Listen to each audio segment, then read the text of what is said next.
time. Dum-de-dum-dum. Morning, Norrie. Good morning, George. Welcome on back to Caledon Radio. It's good to have you back on, mate. Thanks. How are you? I'm, well, do you know the honest truth? I'm still suffering from hay fever. And I think I put my finger on it.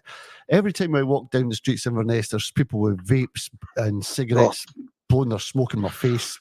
And I think that I've got something like that. And I struggle after that because my nose starts running and I start coughing, and then it just brings it back on. So I'm going to have to watch where I go away from all those smokers. Not good, Norrie. Normally by this stage of the autumn, you'd be well past hay fever. Yes. Never been a sufferer, but I don't remember speaking to anyone who's suffering in October. I know. So, yeah. Tough luck, fella. I know. Well, do you know this, George? Ever since the COVID, I've come down with this, and I think it's just one of those symptoms you get from the COVID jags. Honestly, I never had this before in my life, and now I've got it. Right. So, well, anyway, we'll struggle on, and we'll persevere. Right, George, you're on today. The last time we had you on, you were going to be voting SNP. You were quite a big SNP guy. You knew that was the way to get independence. Things have slightly changed in the last few months, haven't they? Yeah, they have. They have, Norrie. Yeah, I was pushing for people to vote for the SNP simply because the idea, the concept of independence is so closely tied to the SNP, and we know that any drop off in support for the SNP is going to be shouted loudly by the unionists as a decrease in support for independence. And that was my fear, Norrie. Mm-hmm. And I felt that we really had to, at this stage of the game, we really need to keep the levels of support up. And our most efficient way of doing that, I think, currently is by supporting the SNP. Mm-hmm. Now, unfortunately, the country decided to go with Labour. Hopefully those that voted Labour are now ruined the day that they did, following the moves that the Labour government have started taking. But that was where I was coming from, Norrie. But I've had a rethink about it since I get the shock of 10 MPs being returned to Westminster. Prior to the vote, let me just say that I regard myself as an estranged member of the SNP. Now, I'm not actively involved in the SNP, but for the sake of independence, I'll pinch my nose and I'll vote for them. Because at the end of the day, Norrie, in order to achieve independence, we need a grassroots movement and we need a political party to do the negotiations for us, and also to win legitimacy in the international opinions. We can't do it. We can't do it one without the other. That's my view. I think we need. This is a two-pronged attack. We need both a political party and a grassroots movement. The grassroots movement needs to be the weight behind the political party, and the political party becomes the spearhead of the movement. But we need both, Norrie. That's what I think. Yes, and you know what? I don't think there'd be much people disagreeing with that. The problem is that the SNP haven't made it easier for us to vote for them, and going down a route of GRR and bottle return scheme that failed, and really not talking about the big I word, independence word, George, and 10 wasted years. People think, what's the point in voting for them? Exactly, Norrie. I completely get that. I completely understand that. Those policies that you mentioned there, they were wedge issues. They drove wedges right through the public, and I think that's really what they were designed to do. These things can wait until after independence. For me, my number one priority, my number two priority, my number three priority is independence. We can sort the things that are wrong with the country once we have independence. We can't sort the real problems that we have without all of the levers that we need to control the country and get the country really back in its feet again. So forget side issues. Let's just concentrate on achieving independence. That should be the Scottish Parliament's number one focus and the grassroots movement's number one focus. Get independence. All other side issues can wait until we're independent. That's my view, Norrie. It's a view that's a popular one, I would imagine, but in reality, we're looking at an SNP who are rudderless in a lot of people's eyes. John Swinney, we're going back to the future, if you like. He's a devolutionist. He's a Sturgeonite. He's part of an old devolutional settlement. We need young blood. And even today, I know people contend this, but the fact that I can't remember, Jana Cherry has left the party. She's gone back into the legal profession, but she's left a message saying you have to stop the bullying and the manufacturing of policy against the rank and file. She says there's a culture of bullying and harassment for those who dare to put forward ideas or question policy before she would even consider coming back. And she says, I can't see the SNP winning the election in 2026, and she doesn't want to be in opposition again. These are strong words, aren't they? Yeah, they are, and I hold Joanna in very high regards. Norrie, she's an intelligent lady, and I would rather have her in Parliament than out with the Parliament. I share her concerns about the 2026 vote, and I dread the thought, Norrie, that the unionist parties get control of Holyrood again. That to me is unimaginable at this moment in time. I just cannot bear the thought of that happening. Well, and the only way we can stop that, Norrie, is for the SNP to get their act together and demonstrate to us that have become estranged from them, that they are for independence and they'll do whatever it takes to get independence. Now, I think we, the grassroots movement, we need to be the pressure behind the SNP.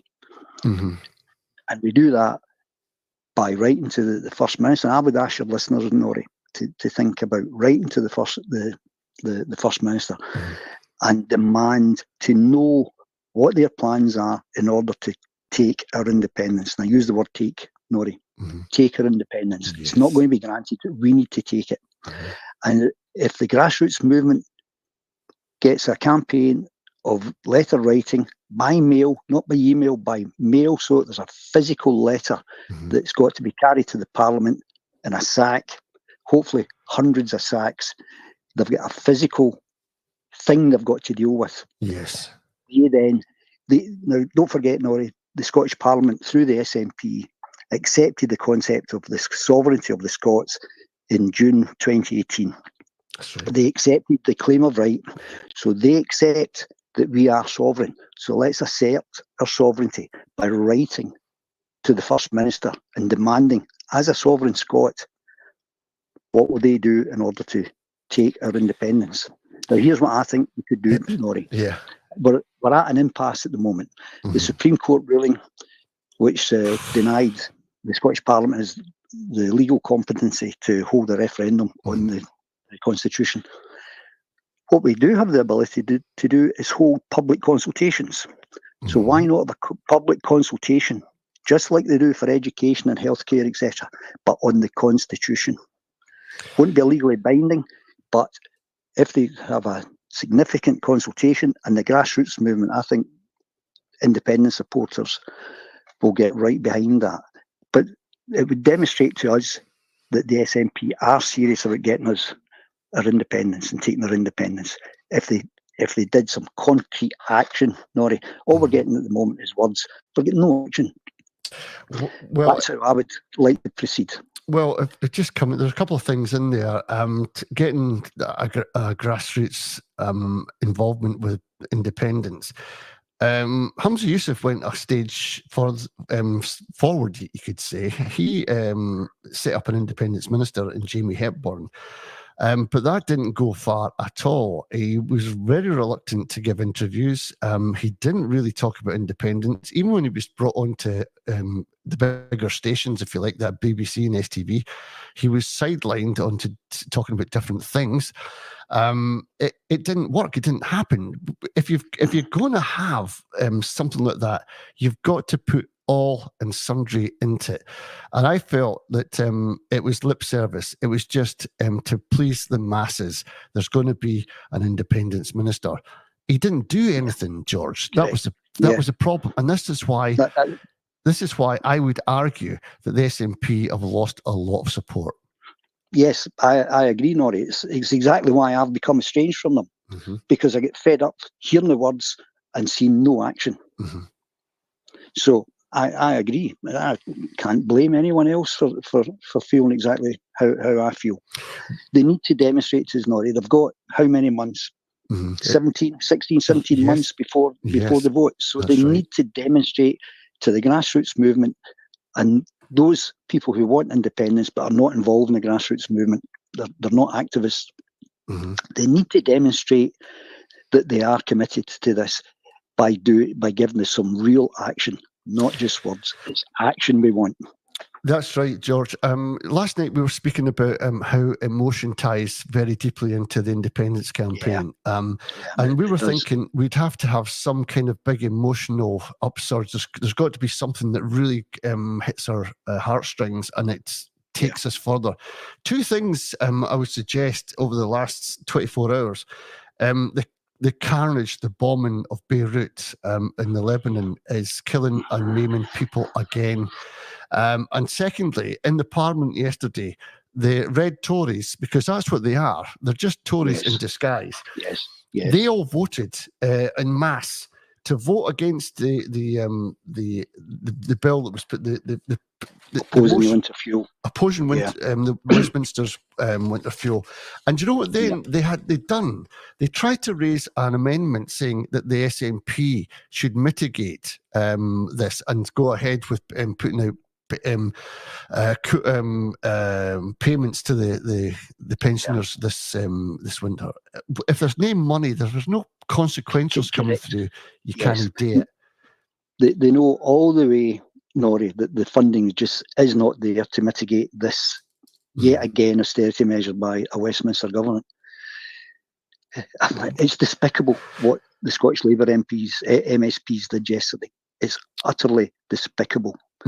The lived experience of a pensioner who lives on the meagre state pension in the Highlands is entirely different from the lived experience of the same pensioner, financially situation pensioner in the southeast of England. It's hugely different. If you took the same distance as a crow flies from somewhere in the Black Isle, for example, and you took that same distance further south from the southeast of England, where would you be? Probably the French Riviera, into France. It's a hugely different climate, particularly during the spring, winter, and autumn. It's a different lived experience for those pensioners. It really is. It really is. They take no account of that, none whatsoever. It's unforgivable, Norrie, what they have done. Well, here's the thing. It's unforgivable. It is, George, and they often say that a week is a long time in politics. Well, for Anas Sarwar, he's just had a bloody nose because two of his own members, one of them Richard Leonard and Alex Rowley, voted with the SNP. They did, that's right. 6 abstained and 2 voted with the SNP. 14 of them voted to oppose the motion. Indeed. And Jackie Bailey, the usual suspects, the idiots, the people who should be voted out of that parliament. And you know what? Maybe if the SNP can learn, they should have learned that both votes SNP at the last election wasn't a good thing. That's why you've got these Paul O'Kanes and Anna Sarwars on the list doing this kind of stuff. It's just mistake. And how do we get past all this then? We can rhyme off all the mistakes SNP have made, and there are a few. But today I want to look at how we can maybe get things back on track. And first of all, I agree with you, George. A big sack full of letters from the people to John Swinney, a physical thing that he's got to look at and go, wow, that is a lot of mail. And he's got to answer them and open them. Do a bit of work. Get your staff doing a bit of work and looking at what the issues are. And I tell you what, if it's going to be the same way as Caledon Radio have been fobbed off, if you like, because we've asked for interviews with John Swinney. By the way, people have said on Twitter next, what do you think he'd want talking to the likes of you? As if he would lower himself to talk to me, a Sovereign Scot. We need to get them speaking back to us. And if they don't, if there's a disconnect and he just leaves us behind, Hamza Yousaf shook a deal with my hand and says, I'll come on your show, Norrie, not a problem. Never did. Angus Robertson never did. None of them have. And this is a disconnect. But they know fine they're going to be asked difficult questions. Yes. So how do we do it, Norrie? Well, as I said, letter writing campaign. Send it by second class, because first class stamps are ridiculously expensive, as everything else in the UK is. So second class stamps. You ask the questions. What are they doing? They've got 16, 17 months to 2026. They need to come up with some real concrete action in order to get people wanting to vote for them again. Now, in the last Holyrood election, I was for SNP 1 and another 2 to keep the unionists out of the list vote. This time, it looks like, Norrie, we're going to need SNP 1 and 2. I know. That's what it looks like now. Yep. It's a different situation. And in order to get that, they need to be given something that we can vote for, some action that we can vote for. So we have a letter writing campaign, and we maybe write 3 or 4 letters. If we still don't get action, then as a movement we get together and we start protesting outside Holyrood and demand our rights as sovereign Scots, that our Parliament is there with our consent. Yeah. They've accepted that. They accepted that in June 2018. It was reaffirmed at Westminster, who also accepts our concept of popular sovereignty under the claim of right. In Westminster also, I think it was July in 2018, that was accepted. So politically it's accepted, both here and down south, that the Scots are the sovereigns of the nation of Scotland. That is meaningless, Norrie. That is a meaningless concept unless we assert that sovereignty.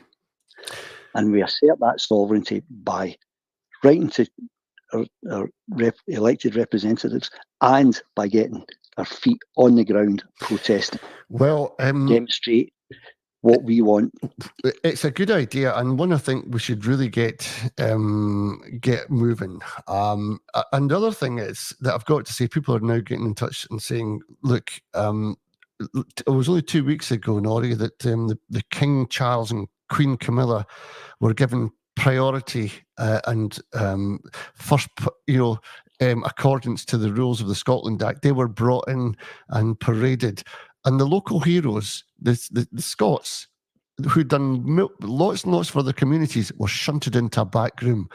And the presiding officer knew about this, the security knew about this, and they didn't do anything about it. Meanwhile, in the nice seats in the Parliament itself, that was full of MPs, MSPs and their families.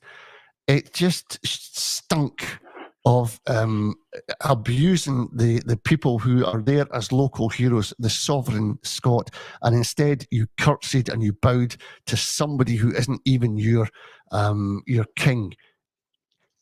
There's still a big, huge disconnect, George, between what they do and how they act through the Scotland Act and how they act with the Scottish people. You must at some point say, no more, it's the people. Yeah. Norrie, it's just as well this is a radio chat and not a TV chat, because right now, people, it makes my blood boil, Norrie. Mm-hmm. That makes my blood boil. I am so angry at how those people were treated, and so angry that a foreign monarch gets invited to our Parliament. Oh, you've got my blood pressure going again, Norrie. 16 minutes in and we're taking the tablets. Well, it's one of those things, like, please get on board with what the Scottish people and we're saying. Here's the thing, George. When we're talking about ideas to bring the SNP closer to the people, one of the things is a lot of the people right now, like Sarah Salyers and Colette Walker, are campaigning for the Constitution and the legal route to it being the open goal that we need. And the SNP are still down in the Westminster system talking about, well, there's only 100 jobs coming from the Great British Energy. Never mind talking about all that. What's the point? There's no point, Norrie. See, here's my plan. Get yourself out of that Westminster Parliament. Can you afford it? Can you afford to get your millions and your junkets and all the rest of it? Can you afford to serve the people of Scotland before that Parliament? If you can, if you've got it within you, get back up here and start talking to Sarah and start making plans with the UN and start getting the message out from a politician. Because the thing is, because you've got 10 left, you haven't got the media profile anymore. There's no point in being down there, George. None whatsoever, Norrie. There's no point playing by the rules that Westminster writes. Aye. Let's get out of there. Bring them back home. We can support 10 salaries for MPs, I'm sure. Aye. We can find the money for that. Because if they're not sitting there, they don't get their wages. I'm sure we can find the money in Scotland to pay them. Get them back here and get them advocating and pushing for independence. Only independence. That's what these guys and lassies concentrate on. Aye. There's no point in them being in Westminster.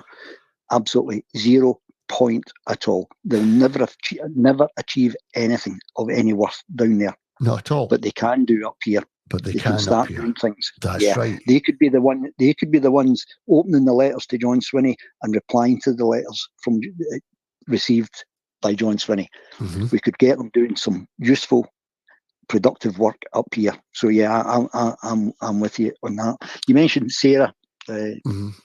Salyers and Salva. I'm a member of Salva. We've started our own hub down here, and it's the way I see us achieving our independence, Norrie. But I see it.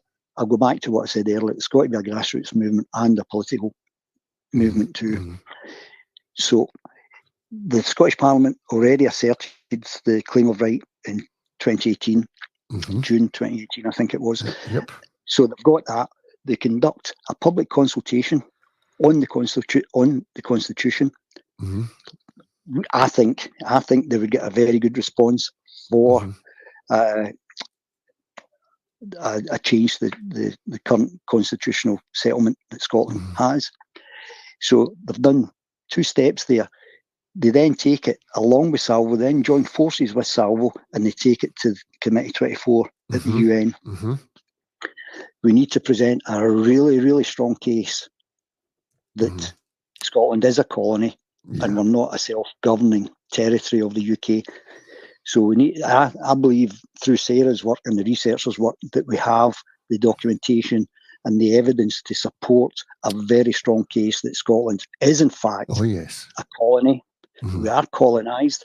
We're not a self-governing territory or nation. We are a colony.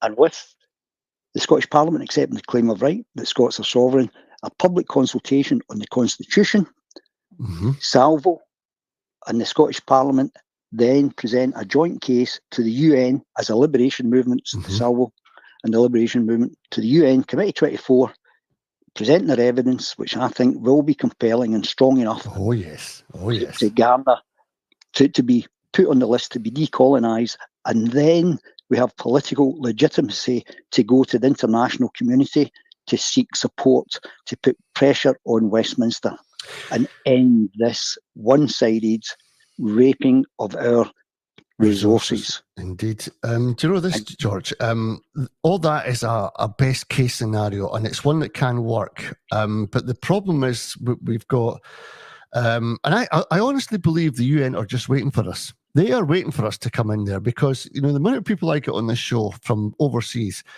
saying that we're waiting. Scotland gives so much to the world. We're waiting for the second enlightenment because Scotland is miles ahead. There's things going on that you could be doing. And they know about Dolly the sheep. They know about all the AI intelligence that Scotland's developing in their universities. They know the satellites that we're producing. Best of all, especially over in the Canadian the eastern seaboard over there, they're desperate to find out how Scotland is working out the renewables because they are absolutely fascinated about how quick and how in depth Scotland is leading the way in renewables. So there is an audience out there waiting for Scotland to come out of its sleep and wake up to this. Yeah. The thing is, hopefully. Sorry, Norrie. The thing about this is, I think Scotland has been given so many sleeping tablets that we're still comatose and we're still wondering, walking about in a daze, thinking what's the best thing to do. And I think when we were speaking last night, you hit on a very, very important thing, George: emotion.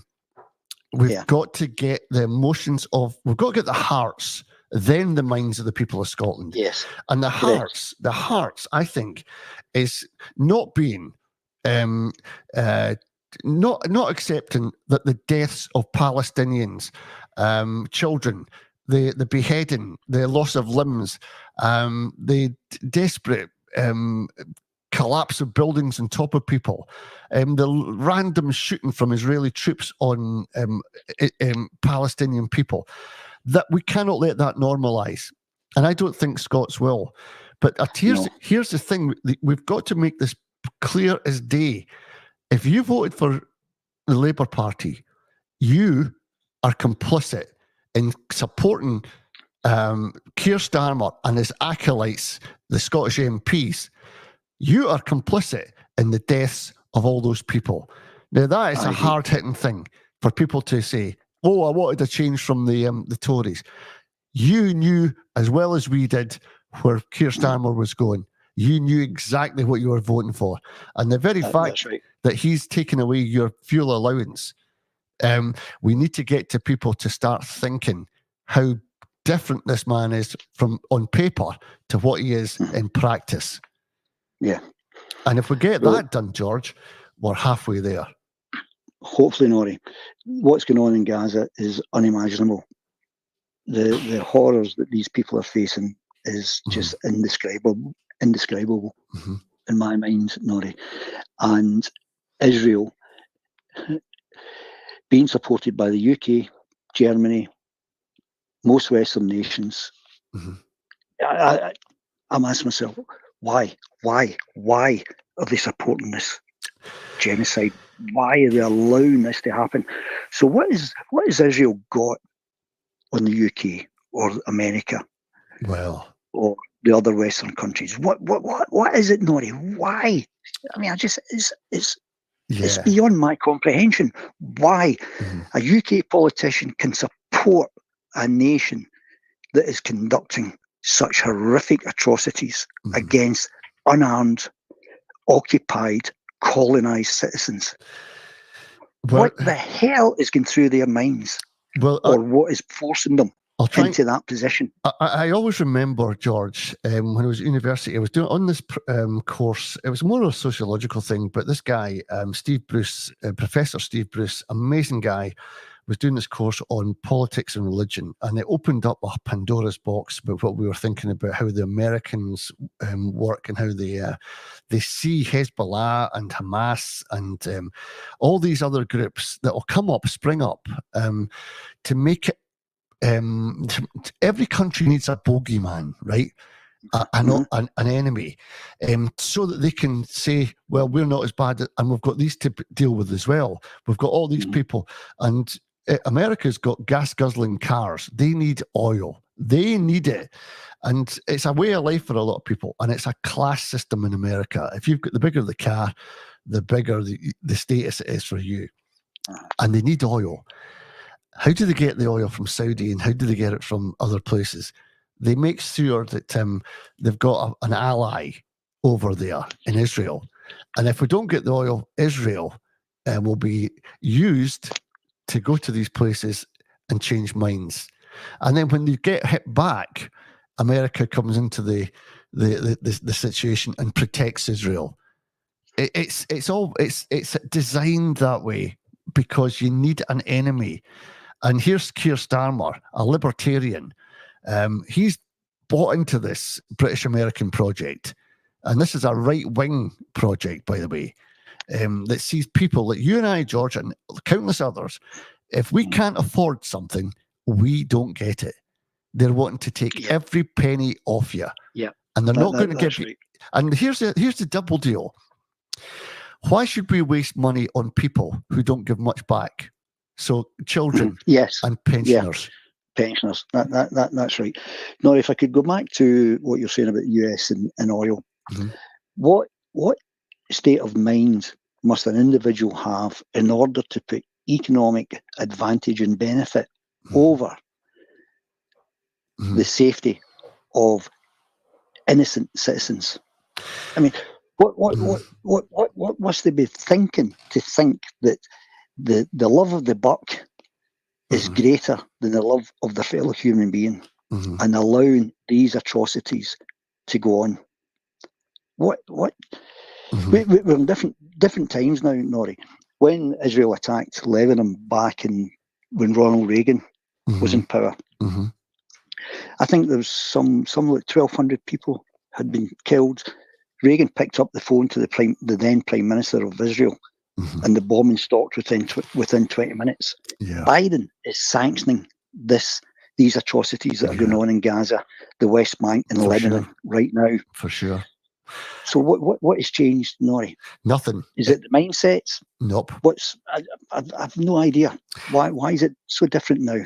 There is it's back down to power in all these countries. The thing about the Middle East, George, here's the thing we must all realise. To get the oil out the ground, you don't have to go far, right? It's easy access oil. Saudi Arabia have got most of it. Yemen have got some of it, but they're the Yemenis people, a bit like Scotland, they discover oil and they become poorer for it because of a bigger neighbour. But here's the thing: when I was working with, I worked offshore in the oil industry, and I know that there was tests done on what they called Israel at the time. But it was Israel's part of the West Bank, and it was kind of split down the middle. But mud samples that were coming back were saying that there's oil here in Palestine. Where the Palestinians are. They're on top of it. We can't get rid of them because that's their land. So how do we get them out of there? We create October the 7th, and we dance round that date, and we say Hamas, Hamas, Hamas. Even reading the news today, George, Hezbollah, Hezbollah, Hezbollah. It's all over the place. What do you expect if you're killing these countries' people? Do you not expect an IRA, a Hamas to develop? Do you think they're just going to take it? Yeah, of course not. Of course not. Of course not. And here's the thing. We wouldn't, Norrie, would we? We wouldn't take it. Well, here's the thing, George. This is what scares, and this is what I'm trying to get to the emotion of people. What we're going to do. We are going to get people, Lisa Nandy, speaking to us about you will get the same treatment as the Catalonians got.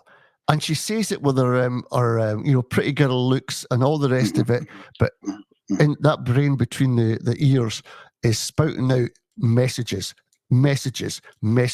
frightening people. If you go that way, you can end up like those women, those old ladies. And all they did was carry a bit of paper and put it in a box. That's all they did, George. And they got beaten within an inch of their lives. And youngsters were getting hit by batons. Yes, do you think that couldn't happen in Scotland? Do you really think that? The British state will do whatever they need to do in order to hold on to whatever they want to hold on to, Norrie. Yeah. That is precisely why we need to get and keep international support. That's why we need political legitimacy and seek international support to put pressure on Westminster. Well, the Catalonians were defeated because their movement, their political movement and their grassroots movement became divided, they became separated, and that's how they were able to be driven a wedge through. We need to be united in this country, both grassroots movement and politically, in order to achieve what we need to achieve. Well, because they will do whatever they need to do, Norrie. We know that they're sleek at conniving. Here's one of the things that they do, and it's done stealthily. It's in everyday life, and we hardly notice it. Ali McCoist is going to be put to the jungle, The ITV crew have been trying to get him for ages, and that's the front page of the papers today. It's all bread and circuses. Circuses, correct, Norrie. It's to take our minds off. I'll ask you this, anyone out there, will Ali McCoy's going into the jungle get you your fuel allowance back? Absolutely not. No, it won't. Will Celtic beating Rangers do anything for you apart from give you 90 minutes of satisfaction and maybe bragging rights the next day? Will that help you in your life as you move on? No. Doesn't do anything in my life whatsoever, Norrie. Nope. And then we've got...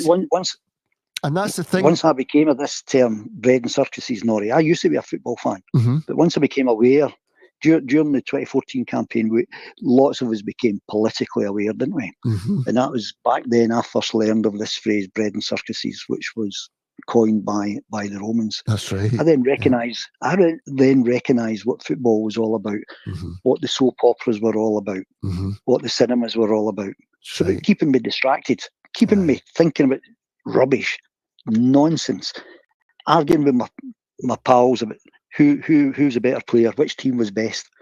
No, I now want to be arguing about what's right for this nation, not about what happened in a football park. It's rubbish, Norrie. And I agree. It does nothing in my life whatsoever. No. And you know what? Companies, big multinationals like BlackRock, JP Morgan, have got massive influence on the entertainment industry. They'll for example, the Oscars and things like that. Do you ever wonder where all the money comes from for putting on a big show like that and highlighting all these films? And you notice that the films that don't do well are anti-government films or films that are against the multinational corporations. And American football is controlled by BlackRock and JP Morgan and all these other companies because they know that if they can put on a big event, they can detract from the real issues that they're going to head with. And it could be a motorway development over somebody's land. It could be it could be more buildings or more industrial units on free ports right across America. But they're too busy watching the American football, to notice what's going on. Yeah, distracted, Norrie. Aye. And we're as humans, we need to be entertained. You know, entertainment is fun, but we don't need to be fed a diet of crap entertainment in order to keep us distracted from what the government and the politicians are up to. Yep, that's what it's about. Do you know we watch no TV now, Norrie? We don't watch TV in this house. We read, and we listen to music. That's it. And that's it. I'm the same. That's it. I'm the same. We don't watch it. It's just dumbing down every time. Yes. I couldn't care if Prince Charles is now revealing his favourite pen pals. I couldn't give a toss if McCoist is going to a jungle. These things don't... I look down my streets, George, and I see people begging. I see people with their heads huddled down. These are not happy people. These are people that are going from cradle to grave in absolute poverty. It should be on every government to get their let's call them what we are. We're citizens. We're not subjects. Get every one of us, because we're all sovereign as well, from cradle to grave in the happiest condition you can, and that means getting us free from debt and the burden of debt and the consequences of that, the symptoms of that, alcoholism, people taking their own lives, drugs, the lot. We have to be demanding more, and it's no good saying, "Well, somebody else will do it. Somebody else will write a letter." You've got to do it. You sit and listening to this. You've got to do it. As individuals, we need to do it. Aye. You can't leave it to somebody else, because here's the deal. Our kids and grandkids will be asking, what did our parents do? My daughter says, "Dad, I know what you've done. You do this all the time." She's so proud of me. I says, "Mary, we need to get more and more people doing it. I want people to be proud of what they do, so that when their grandkids come up and ask them, they can say, I done this, I done that." Oh, wait a minute, what did you do, Granda? Well, it wasn't bothering me. I was okay. It's not really a thing. I was watching. I was watching I'm a Celebrity in the Jungle. I didn't have time for that. Aye, that's exactly. Yeah. Exactly. Look out your streets. No, you're right, Norrie. We need to, as individuals who want independence, we need to take action on an individual basis and also as a group basis by getting involved in the movement, becoming an activist, and getting involved. Like never before. It starts off as the individual. Now, talking of groups, Norrie, I know you've moved recently. Have you joined your local Highlands and Islands Salvo hub? I have. Yeah, I have. I was down in Hamilton, and that's getting swapped over. Once we get ourselves sorted out here, we're staying in. Well, we will. It will take a wee bit of time, but we will do it. And I've spoken to local Salvo people, so don't worry about that, George. I will. Aye, good on you. Good on you. It's so important, Norrie. Encourage your family and friends to get involved as well. Aye, and it's such an important initiative. And here's the thing: if you didn't know about them, educate yourself, because education is going to be key to winning the hearts and minds. When we know what's happening to our country, then we can do something about it. When we don't know, then we don't know what to do. It's about educating yourself. Yes. So get to Salvo, get to your free ports groups, get to your there's piling groups here in Inverness, George. It's a big issue. They're putting pylons all over the place. They're taking down all the energy to and big connectors over the border. South of the border, yeah. And we're watching it happen. Yeah, I know. What the hell? Because you're more interested in Ali McCoist and going into the effing jungle. You know, my blood pressure's going through the roof now, I tell you. But it's that's the kidology. That is the nonsense that is attracting you. And here's the other thing. I would urge, and you might think I'm going mad here, George, but a lot of the food we're eating just now is processed food. It's designed with a lot of additives, a lot of preservatives, a lot of pesticides, and it's getting us lazy. It's putting us, let's start eating proper food. Let's get a campaign, because I'm telling you, I've done a bit of research on this, and the only thing that the industry, the food industry, can't touch, you know what they can't touch? Eggs, because they're surrounded by a membrane. They can't inject them when it's too much trouble. And guess what? The best thing for you, the most power food. I'm a 10K runner. I know guys that run half marathons and marathons. They'll say the same. Eat your eggs. Eat your eggs. Full of protein. It's the most complete source of protein that we consume now is an egg. Can I tell you about us in that regard? We don't, my wife and I don't eat any processed foods whatsoever. We buy fresh veg and we cook, and fresh proteins as well. And everything we eat and consume here is freshly cooked food. We don't buy any processed food whatsoever for the very reasons that you're highlighting now. It's about the additives that are put in. And it's why we've got such a serious health crisis facing us. The obesity coming down the line. And what does that do, Norrie? It feeds the money into the food companies, doesn't it? It makes huge profits for them. And then at the other end, the health crisis feeds huge profits into the farmer companies. That's right. Yeah. That's exactly pharma, right. as in pharmaceuticals, not sound you like a farmer. No, pharma, so I know. It's all about the buck, Norrie. It's all about the buck. Right. When I was a kid, I was a middle kid of 5 children, and my parents and my mum didn't work. We lived up a tenement. There was 8 families in the tenements, and I don't remember any of the mothers ever working. The mothers were all stay at home. We cooked. We ate home cooked food. There was no processed food in the house. My mum was a baker. The confectionery we got was home baked. We had a great life. But here's the thing, Norrie. I don't remember any women in our community having to go to work. My dad worked 2 nights late every week. He worked every Saturday morning and every Sunday overtime to get his overtime. Double time. And he had to do that to keep a roof over our head and keep food on the table. Yet back then, in the 50s and 60s, the UK was building hospitals, building roads, building schools. We were recovering from the financial implications of the Second World War, but the NHS was started, and about half the population were working. That's right. So fathers were contributing to the exchequer by their taxes. Mothers were staying at home. Nowadays, most young couples, I shouldn't say most, Well, most I don't have any statistics to support this, but I believe that most young couples, both partners are having to work. If they've got children, they've got to put the children into healthcare. So here's my point, Norrie. The fathers are generating income for the exchequer. The wives are now generating income for the exchequer. That extra tax take, where the hell is it all going?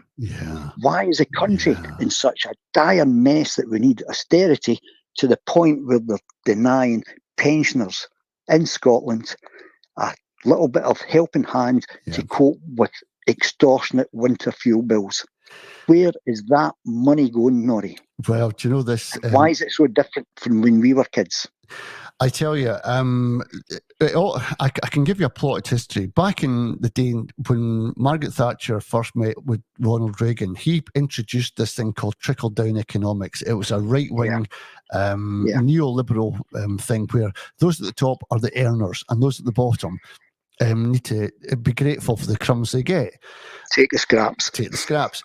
Thatcher bought into this, and she says what was it she said? There was a thing I read, every man's home should be his castle. And she made it out that you owning your own place would be much more beneficial because you could do things to it and all the rest of it. What they were actually doing was reining you in because they could control you because they've got a mortgage on you. The banks... You've something to lose. You've got something to lose. And, you know, this... and the libertarian model, a council house... no, that goes against our methodology. What are you paying for? Who's getting the profit? Well, there's no profit, mate. It's just somewhere to stay. There's no financial benefit. Somebody gets somewhere to stay. That's the bottom line. So they wanted to bring an equation into this, a money equation. And so the Americans are behind all this. And at the time, I remember Michael Foot was the Labour leader, and he was pro-CND. He was pro a proper wage. He was pro-union. He was a proper socialist. A proper socialist. And guess what they done to him? He went and put the wreath down at the parade, and they called him a tramp. He was wearing a donkey jacket. He didn't cut his hair. Daddy-da. They assassinated his character. That's right. And roll on, and that's what they do. And if you look at the history, George, you look at the next one that came along. They put Corbyn. No. Neil Kinnock was put in. He was a yes man. Yeah, he was. And guess who came up from the back? A guy called Derek Hatton, who had a lot of... the Liverpool and the northeast of England were getting a raw deal. And this guy came out and he started shouting and they banned him from the Labour Party conference. They called him this, that, and the next thing. He was on the make and they got rid of him. And all through the since then, if you've gone to the Labour Party conference, it wasn't that long ago when an old man started shouting and they manhandled him out because he was... And then you've got the kids this time talking about Gaza, and he says, "Oh, you must have been the wrong conference. That was 2019. We've moved on." He couldn't even make a proper joke about it. Yeah, despicable. So you can see a trail. To get back to the question, how did this happen? Mortgages meant that both people in the house had to work to pay that mortgage. Most people will tell you, George, I need that job because I've got to pay my mortgage. People are absolutely petrified of nowhere to put somewhere to stay. Debt is the modern day slavery shackles. Aye, Norrie. Yes, it is. That's what it is. And so there you are. And so we're at this point, George, where they've got us, men and women. And this was if you look at Gaslight and Gilligan stuff, he says this. They put man against woman, husband against wife. They've done this. They says, why aren't women getting the opportunity? And women were saying, well, I'd like to do that, and they bought into this. I'd like to be an accountant. I'd like to be a mechanic. I'd like to be, and then what you've got now is everybody controlled because we need tax from every one of us. Yeah. It's not just about childbirth and looking after kids. That doesn't give the state any money, George. Yeah, no, I know, Norrie. I agree. That's the point. But for all those people listening, if whatever doesn't make money for a government, a libertarian government, they'll start attacking. So a pensioner wanting money off the government, why do you deserve it?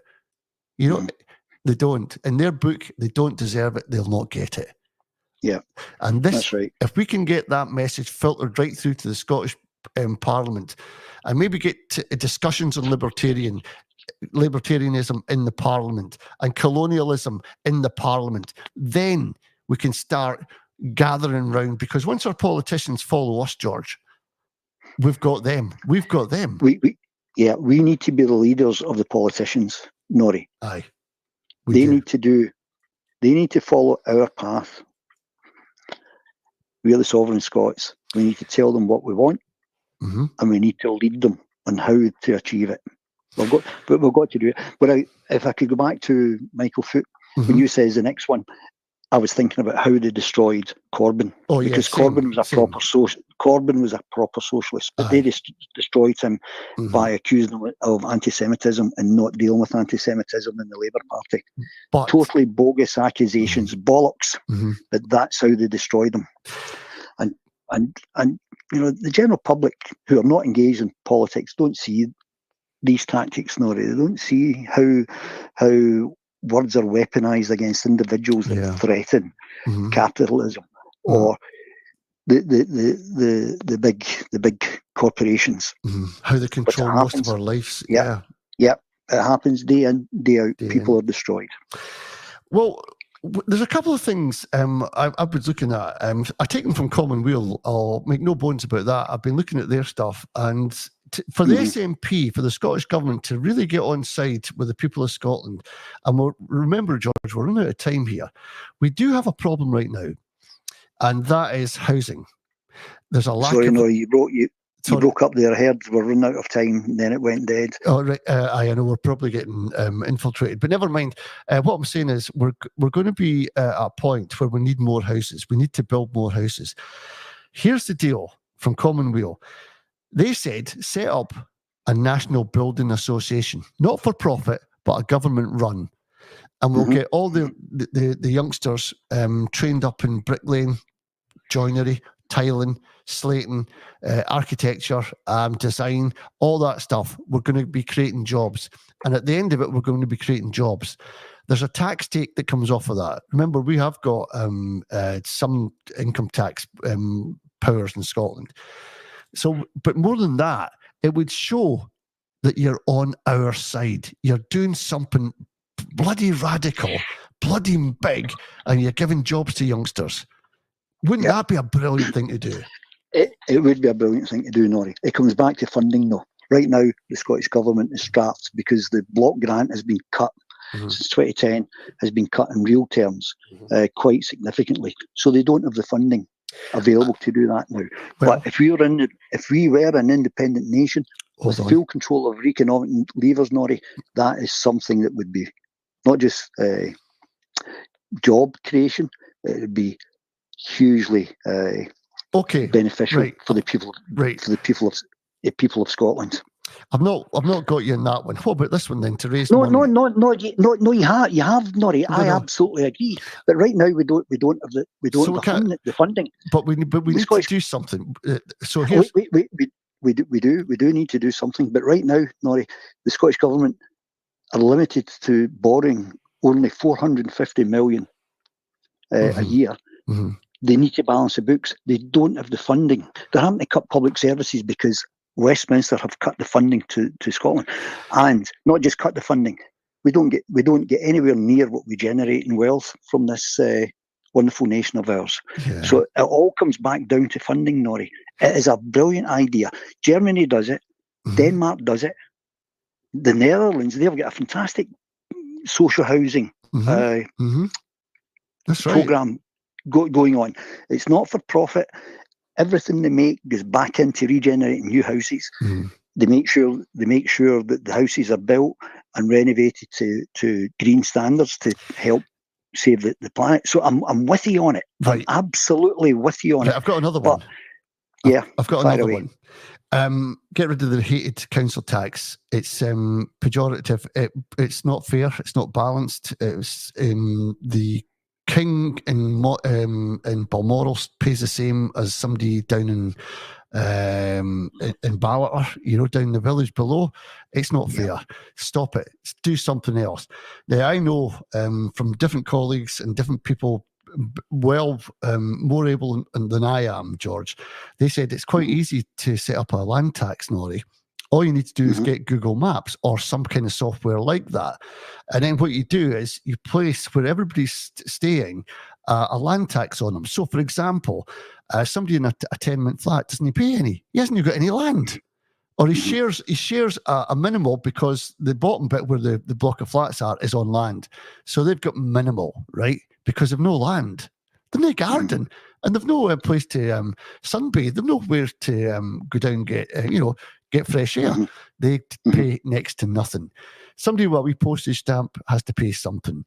But the big ones are those that own the land, the length and breadth of this country, and are not paying a single penny. Let's tax it and do the system. There's certainly plenty of software out there that you can measure out the country, and you place a land tax. And here's the thing: if those landowners can't afford it, or say they can afford to pay it, then that's fine. But see if they can't, that land gets compulsory purchased back to the people. Yes. Because that's the default position, and then it comes back to the people. And I'll tell you this: the Duke of Buccleuch, whoever, I'm not wanting. You've got to make sure you're earning enough from that land to pay the taxes. And if you've just got a grouse shooting thing or a deer shooting facility, and it doesn't pay enough to pay your taxes, I'm sorry, but that land comes back to us. Yes, and see. Sorry, no. And see, when that land comes back to us, we can then start building on that land where and we can start planting trees on that land where you've been neglectful.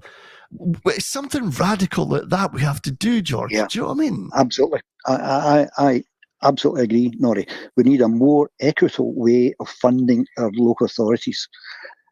Right now, they are cash strapped. Aye.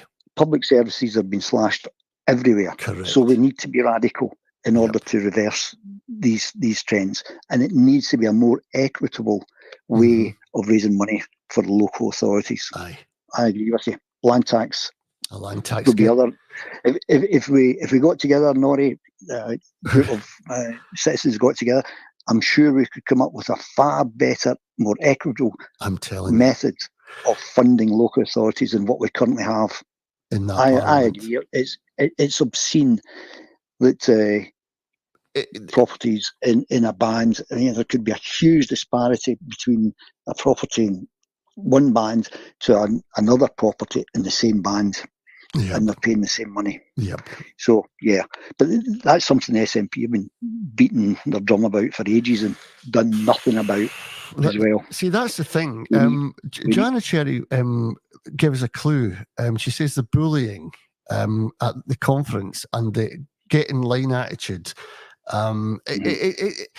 There's something wrong at conference. I don't go to conference because I'm not a member, George. But maybe I've never been to one. Nah, but maybe it's time for you as a member to go in there, and maybe if I become a member, do you know what I mean, and get something sorted. Honestly, because if we don't do it, we're going to be absolutely stuck and going round in circles for centuries to come. And I don't know. We have to get inside the SNP to change it, don't we? Yes, we do, Norrie. Now, the British establishment, they are conniving, they're cynical, they're sleek it. Guaranteed, Norrie, the SNP has been infiltrated to the highest offices in there. And they will be a destructive force within the SNP. How do we get the party back? I think it's got to be done through the members. It has. Not every branch may well be infiltrated, I don't know, but not every member is an infiltrator. No. So how do we go about getting it back? That's someone right. with more brain power than me will come up with the answer. But the members need to get the party back and get it back on track for why it was founded in the first place, Norrie. Yes. Was to get Scotland independent. That's right. And you know what? It's that's what it says in the tin. That's why people were attracted to them. Correct. That's right. That's why I've voted for them since I was a teenager. Aye. For Scotland's independence. And get back to emotions, Norrie. Independence is in my heart. It's in my emotions. That's because it's been a lived experience for me. Indeed, George. For my entire life, since I became an adult, my entire adult life, the British media has tried to get me to believe that Scotland is too wee, too poor, and too stupid to be independent. Yep. And that's my lived experience, and that's why I have emotion in my heart to get away from that. People who don't have that emotional connection to the country, doesn't mean the same to them. Does not mean the same to them. It doesn't. And sometimes when we speak loud and we speak to affect change, the SNP are there to be challenged. You can't defend them all the time. There's a lot of people, I know, George, they'll get in touch with me about this. They're saying that divide and rule, you're trying to put a wedge between the SNP and all the rest of it when we need a strong SNP. I'm saying the SNP have had a part to play in this themselves. Can't you see that? Yes, they definitely have, Norrie. I'll go back to what I said a few moments ago. I believe that the SNP will have been infiltrated to the very highest of places by the British state. It'd be naive to think otherwise. We know, for example, that protest groups have been infiltrated through the years by the British establishment in order to control and learn what they're up to. Do we really think that they've left the SNP completely alone to their own devices? I know. Absolutely not, Norrie. Be interesting to know who came up with the idea of the gender recognition bill. That's a wedge issue. Yep. Anyone with a brain cell would know that was going to be divisive. And who does divisiveness serve, Norrie? Indeed. Doesn't serve us, the Scots, does it? No, it doesn't. It serves one party in this discussion, the British state. And one of the things we've got to look at as well is those that get very high in the independence and campaigns, those who were high profile, are suddenly challenged by the courts, whether it be sexual misdemeanors or whether it be mishandling of funds. And you will be pushed and you'll be shoved. And it's turned out that both have had nothing to answer to. Yes. But of course, mud sticks and all the rest of it, and well, that's right, Norrie. That's how we go back to Michael Foot. They assassinated his character. They did the same with Corbyn, and they'll do the same with anyone that they recognise as some sort of threat to their hegemony. But here's the thing, George. Here's the thing. Operate. I said a long time ago, when Nicola Sturgeon was the leader, and I think it was Cameron, then Theresa May, were saying that it was calling it Nicola Sturgeon's obsession, right? So you can put it on one person, this whole thing. Yeah, they personalise it. And so they minimise it. And then they talk about how the majority of people, the silent majority, don't want it and all this kind of rhetoric. Yes. Here's the deal, George. If the people of Scotland, every single one of us, becomes a leader, which one do they choose out of us to pin it on? Yes. They can't. And that's why we must get together and stick together and get... absolutely. Unity, Norrie, is what we need. But how do we get by it? Because I'm going to keep you... I know we're running a bit out of time, but here's the thing, George. One of the key aspects of getting a message to your people is through broadcasting. When the SNP do nothing to hide that, or maybe scared it, or maybe there's repercussions to their own personal safety, or I don't know. But why haven't they done that? And why has a big company not come over? Or, why have we not thought ourselves, the people, let's go to French TV and do what Alex Salmond did with RTE. He brought up a wholly Scottish programme through the Russian channels back to our tellies. Let's do it bigger. Let's go to French telly or Irish telly, RTE, or somewhere like that, and say, can we get half your channel on certain times when there's rugby, international rugby, international football, and when there's big debates going on in Parliament, or if there's big issues going on in the streets of Scotland, can we give you the film to put on? We could have done something like that. We could have circumvented this. Yes. And we haven't. I don't know the answer to the question, Norrie, as to why the SNP haven't done anything about broadcasting, but I do know why Westminster controls, why it's a reserve power, why broadcasting is a reserve power to Westminster, because they understand and know fully the power of the media in shaping the public opinions on whatever subject they want. The power is through the media. That's how public opinion is shaped, Norrie, and they recognise that. And that's why Scotland does not have the power of broadcasting. But I don't know the answer as to why the SNP have not been fighting to get a Scottish public broadcaster in Scotland, controlled by the people of Scotland, telling Scotland's story, telling Scotland's people the real news. Aye. I don't know the answer to that, but I would love for it to happen, Norrie. And your idea about taking in international broadcasts, Al Jazeera, I'd mentioned earlier I don't watch telly, but occasionally I watch Al Jazeera reports on YouTube, and their coverage of the horrific genocide in Gaza is, there's my heart's pounding again at the thought of it, Norrie. So if we could get some international broadcasters broadcasting into Scotland and giving us Scotland's story, giving us Scotland's perspective on international news stories, etc. Yeah, I would be right up for that.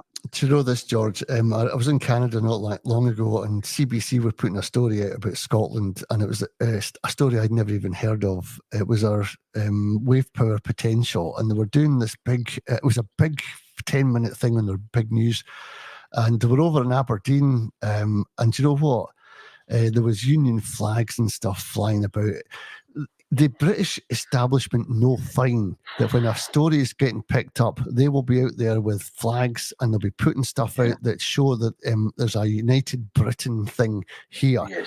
And when I was speaking to them, I said, this is Scottish knowledge. This is Scottish development. This is they come up when they want some kind of publicity for their Westminster system. But all the hard work has been done by Scots in the universities with less funding than you actually think. So, and I got into this discussion with a CBC presenter, and this is why we need to have our own broadcasting thing, because we can get these guys on. And we're talking about how Scotland is a land of inventors and thinkers. We are. It's in our DNA. It is. It's been demonstrated throughout history, throughout the times, and our universities do that as well. They enable this, and what we do is we want to be seen in the world, and we want to do things, and sometimes we just want to put a Made in Scotland sticker on it. That's all we want, and we can't even get that. That is colonialism, George, and that's what we're up against. When I was a kid, Norrie, I remember seeing labels Made in Scotland. I can't remember the last time I seen a label that stated Made in Scotland. Nope, I can't either. It's all part of the process of colonising our minds, Norrie. Aye, and you know this. They haven't colonised every mind, though. Well, they haven't got us, George, and that's a positive thing. And I bet you any money, there's people listening to this getting encouraged that there's two guys speaking about this, and it's like the pebble in the pond. You know, those ripples will go far further than the actual stone land. Yes. And hopefully that's what today's show will do. There Hopefully, are Norrie. people, and you're in Ayr and I'm in Inverness. Yeah. What about all the people in between? In between, correct. Yeah. George, listen, thanks so much for joining me today. Really enjoyed it. We've got a good discussion. We've run out of time. A lot of people are responding as well, so I might get through that. It has been recorded, so we'll put it out on the website tonight. So if you want to listen again, you can. I know a lot of people, George, when listening to it live like this, are getting a lot of interference. Rest assured, when we record it, it's a whole thing. There's no interference. It just goes out as we're speaking. So good to know. Norrie, before you go, can I give you a quote that I came across recently, which I think is just describes Salvo and the liberation movement perfectly. Never doubt that a small group of thoughtful, committed citizens can change the world. Indeed, it is the only thing that ever has. That was coined by Margaret Mead. Wow. How powerful a quote is that, Norrie? I love that. Say it one more time, George. Never doubt that a small group of thoughtful, committed citizens can change the world. I love Indeed, it is the only thing that ever has. You know, how powerful is that, Norrie? It's very powerful, and I'm in a trance. I'm thinking about Gandhi and all these kind of people. Do you know? Yes. And I'm thinking about all the Red Indians in North America. Very quietly got about their business, and got change. Yeah. When I read that quote a few weeks ago, it's the first time I came across it. I immediately thought of Sarah Salyer's.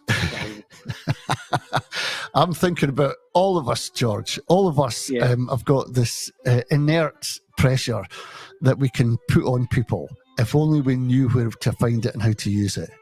Yes. George, listen, have a great day, mate, and thanks so much for coming on Caledon Radio. Thanks for the call. Take care.